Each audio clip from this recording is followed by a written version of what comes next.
The nice guy. Frank, Thomas, and Kirby enter the office break room at approximately 12:25 p.m. on a Tuesday afternoon. Each man holds various containers designed for holding food and drink, and as they lazily slump into the fiberglass chairs that were haphazardly pushed under the table after their previous uses, the room echoes of violent thwop pops and elongated scraw jips as the Tupperware lids fly and Velcro bags release their treasures. Oh, God damn it. Thomas rolls his eyes. Frank, with a mouthful of cold pizza, mumbles in empathy, "Wife packed a tuna salad again, huh?" Thomas tosses the soggy sandwich down on the table with a resounding glop. She knows I hate this stuff. I swear, I've almost reached my breaking point with this shit. Why don't you just pack your own lunch? Kirby attempts to speak through teeth caked with salad. A drip of ranch dressing falls from Kirby's lip and collides with the table. Thomas just glares at Kirby in disdain. You don't get it. I've told her like 50 times. I don't like tuna salad. Does she listen? No! Thomas raises his right hand to his forehead. I swear, I'm up to here with this. Well, at least you're not like that one guy. Frank wipes his mouth at the residual pepperoni grease with a cheap paper napkin. What one guy? You're talking about that guy from Computools I heard about on the news last week. Kirby chimes in. He's already begun digging into his pudding cup. Thomas spins around to Kirby. What the hell are you guys talking about? Frank wipes off his hands with another napkin, folds his hands in front of him, and leans in quietly. Thomas and Kirby follow suit. Well, you see, there was this guy over at Computools. Nice guy, I hear. What was his name? Frank concentrates in the ceiling, searching for a name. Suddenly, Frank snaps his fingers. Phil Curbson. Anyway, he was one of those diligent workers, never complained, always got his work done before the deadline. Hell, he would even stay late to make sure that his perfect record was never tarnished. Ugh, I hate those guys. Well, supposedly, Computools hired this new hotshot manager. Basic ROTC from corporate, never lifted a finger in his life and get to skip right to the front. Thomas shook his head. Yeah, exactly. So this guy was brought in to, Frank raised his finger, quotations, help. And since this douche really didn't know anything about Computools products, he would just bark orders and micromanage everyone. Everyone in the office was buzzing. We're gonna quit. Let's get HR involved. This guy is completely heartless. The usual empty water cooler promises. Everyone was in a tiff. Except Phil. Phil would mind his own business and do his work with a silent smile. He would even go as far as asking his new manager, "Anything else I can do to help?" Well, I don't know if that manager deliberately planned to be this malicious or if it was just common nature to him. But he got this notion in his head, to see how far he could bend Phil until he broke. Starting the very next day, the manager threw his biggest workflow onto Phil's desk and barked out, "I need this done by 5 o'clock today, or you can just pack your shit now," or something to that effect. Phil quietly turned to face the manager, smiled his calm, innocent smile, and said, "Sure thing, boss." 5 o'clock rolls around and Phil walks into the manager's office, proudly places the completed paperwork on the man's desk. "Here you go, boss." The manager looked up from polishing and buffing his prized 600-pound marble desk to the completed pile of papers with a look of complete shock. How could one man complete that report in only 7.5 short hours? His eyes then shifted from the report to glare viciously to look upon Phil's calm, lucid face. "Anything else I can do to help?" smiled Phil. The manager simply shook his head in disbelief. "Okay, well, I'm gonna head out for the day, sir. You have yourself a great evening." The manager was flabbergasted. He steeled his motives and vowed that he would try harder to break this man's spirit by the end of the week. Well, the end of the week came and went, and still Phil was as cheerful as ever, always responding to every outrageous task with a happy, "sure thing," and then turning in the completed work to the manager at the end of the day with a pleasant, "Anything else I can do to help?" Well, this went on for a few weeks, and the manager, now seeing that his current efforts were fruitless, now decided that maybe he needed to up the ante. The manager would now bombard Phil with major accounts and lengthy business trips and tedious conference calls, all to quell his passion that Phil must be broken. But with every new and more difficult task, Phil would embrace it with a "sure thing, boss," and come back for more with a sunny "anything else I can do to help?" The manager, now at his wit's end, had one more trick up his sleeve. Although his lack of concentration on the job he was hired for was beginning to come under fire, he wanted to give it one more shot before he, himself, had to face the firing squad. He got it in his head that it was the breaks in between each 8-hour day that was allowing Phil to wind down and regain his bearings, get a good night's sleep, and come back the next day ready for more. So, with that in mind, he gave Phil the budget report for the following year and told him, "I don't care how long it takes, but you cannot leave your desk until we trim at least $5 million off next year's budget." As always, Phil replied with his trademark "sure thing, boss." The manager turned away, knowing that this task would be Phil's breaking point. And, like clockwork, Phil came into the manager's office with the completed budget and handed it to him. "Anything else I can do to help?" The manager looked over the budget. I don't really like these numbers." The manager threw the report back at Phil. "Do it all over, and this time, do it right." Phil's smile sagged a little, but soon rebounded and turned around and headed back to his desk. The manager saw Phil's smile buckle for just a moment, and he chuckled to himself that his plan is finally working. 8 o'clock rolls around, and Phil returns back to the manager's office. But Phil looks a bit different. His hair is a bit disheveled. His horn-rimmed glasses are now on his forehead. One corner of his shirt had become untucked from his pants. Phil's stride isn't as carefree. Phil hands the report to the manager and exasperatedly utters, "Anything else I can do to help, sir?" The manager, now seeing victory close at hand, looks at the report. Phil, I think you made some miscalculations here." The manager hands the report back to Phil. "Do it again, and remember what I said. You stay until it's complete."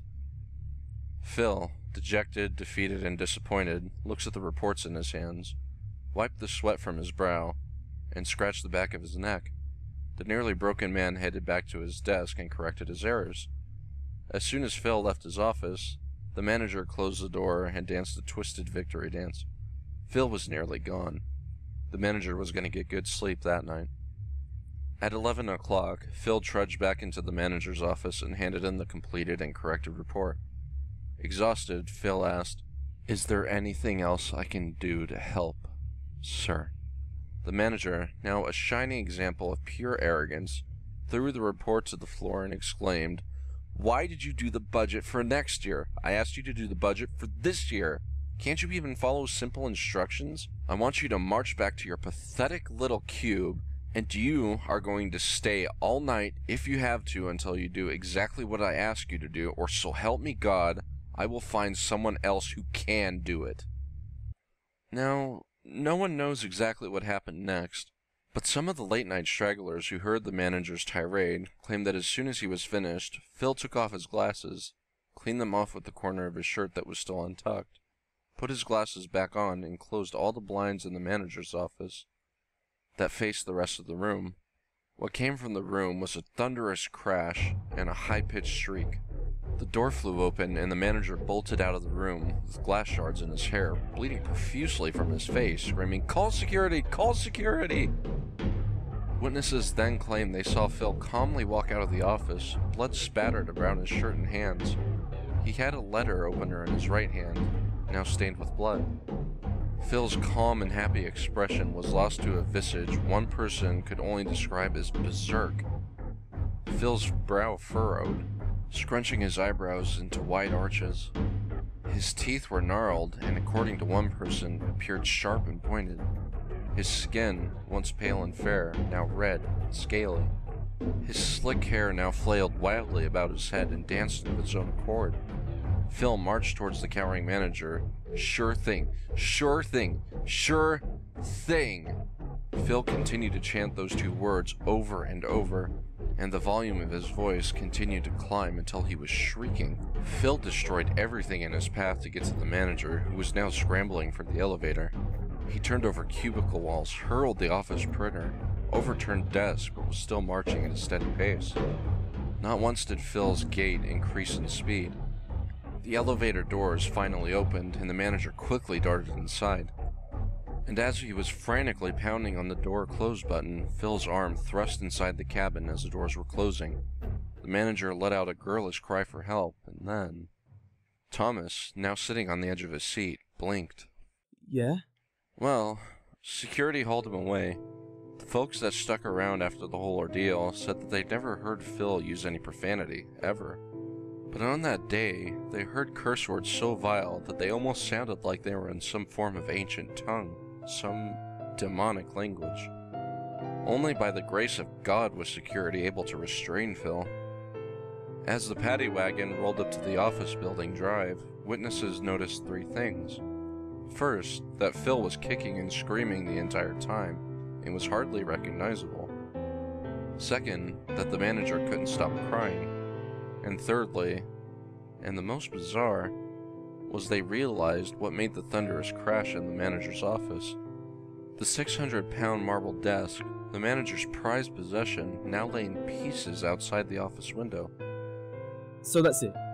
What happened after that? There had to have been a trial.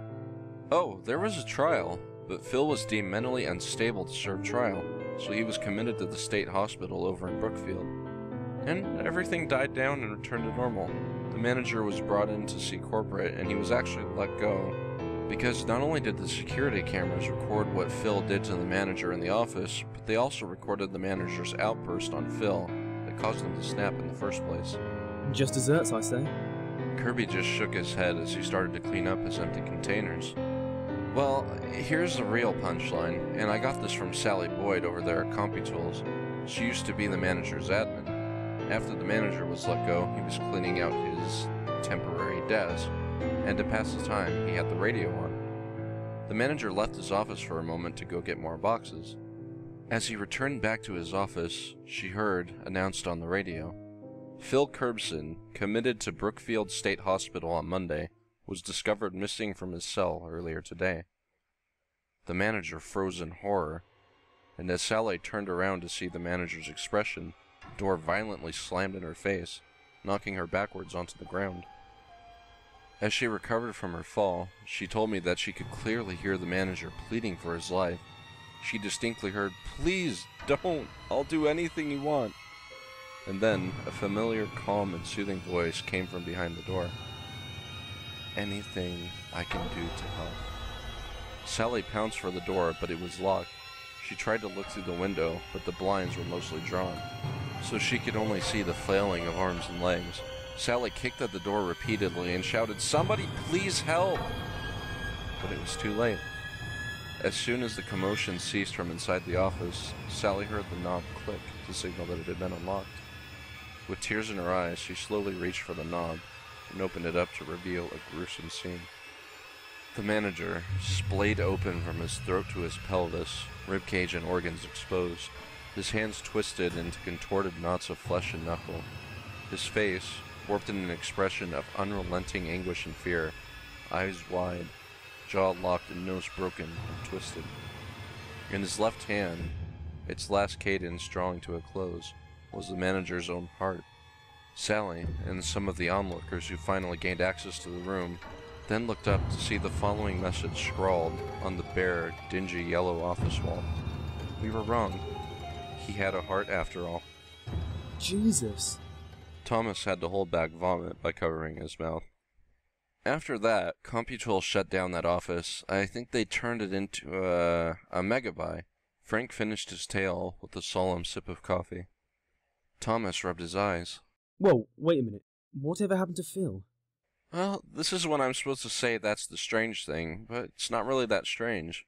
When they finally opened up the office, the only person in there was the manager. Sally even said that she never actually saw Phil, she only heard his voice. Or at least what sounded like his voice. And he hasn't been seen since. That story's complete bullshit. Frank and Thomas spun around to glare at Kirby for breaking the mood. What? Like you know exactly what happened. I just know that that's not how it happens. Kirby calmly stated, as he adjusted his horn-rimmed glasses. "Okay, Hotshot, how do you know?" Frank jested.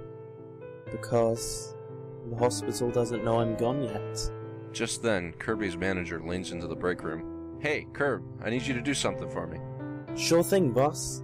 As Kirby stands up to leave the now still break room, Frank and Thomas glance down at Kirby's security badge for his full name.